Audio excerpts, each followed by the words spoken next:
Strieber, who's one of your guests. I haven't read Communion yet, but I got the audiobook of them that I've listened to 4 or 5 times. Man, do I get some weird nightmares when I listen to that and fall asleep during it. But it's a very good audiobook. Yeah, absolutely. And that was based on letters that were written to him after he wrote Communion. Yeah, and he does talk about the communion there, and he has some good points in general about all the various theories, and he does seem very neutral in it, He which I like.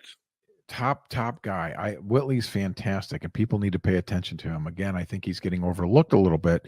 He is still today, still doing podcasts, still doing Unknown Country. He still is putting out fantastic stuff and is still a really important person in the community. I read his book literally when it came out, which is like 87. And I remember people telling me that, well, he's a fiction writer. That was his day job at the time when all this happened and he came out with Communion. He had written Wolfen and a few other best-selling books. And that was a great point. You know what? You're right. The guy's a science fiction writer. Maybe he's making this up. But now you flash forward, it's been, 40 years, and he's as knee deep in this community as he's ever been. He sticks to all of his stories. He still talks about this. He still doesn't know what's actually happening. And I feel like he's more credible today than he was in 1987 when we didn't know this much about him. And he didn't spend most of his life researching these topics. Yeah, it's funny. I discovered him because I saw him do an interview with Jim Semivan, a Mhm. former CIA guy, who's very credible again, and he had a negative experience actually, him and Yep. his wife. Um, but I was watching this podcast. I'm like, why is this guy interrupting Jim Semivan so much? No one wants to hear about him. Then I look up who Whitley Strieber is, and I'm like, of course. Yes. How could I even have been offended by that after I He's on our figured out who Legends it was? panel for a reason, deservedly so. That's where a guy like Whitley Strieber is a perfect example of somebody like he still doesn't know what happened to him. And he says, I've been known as the alien guy. I never said it was aliens. He doesn't know what it is. Fascinating. Those are the people that I gravitate to, that I feel personally have the stronger cases and the more compelling stories. Yeah, and I find that interesting about him too from that book that I recently bought. Them.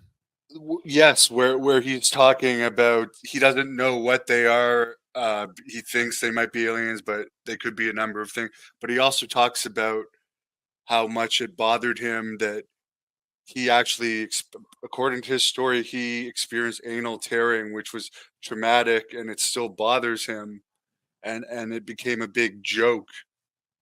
And he Absolutely. finds that very insulting. But how horrible, yeah, well, I mean, how horrible that this guy had to go through that on top of everything else. It's not enough. He had to have this abduction experience. Now he's got this physical ailment and the ridicule of that and the jokes of that. It's just ridiculous.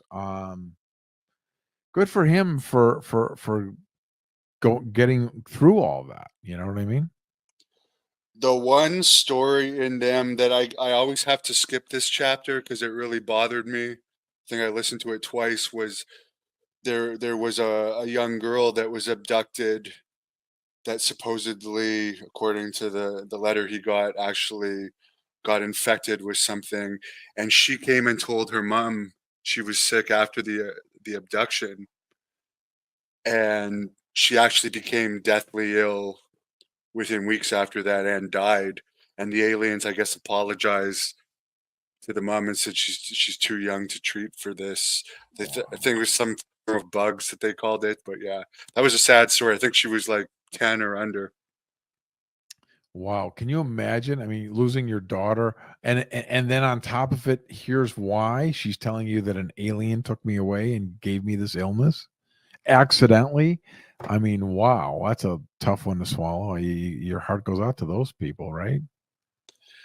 Yeah, the one thing that I always wonder about, and I'm sure it is a factor, is like just being exposed to some, if they are from other planets, if you're entering their ship that has been open in this environment that may have stuff floating around in it, that we are poison to whatever this is, and them coming here too. I'm sure there's issues with Earth itself. That's why I've heard some reasons why they go underwater, because it's more of a stable environment. But yeah, you think about just the environmental differences in the atmospheres.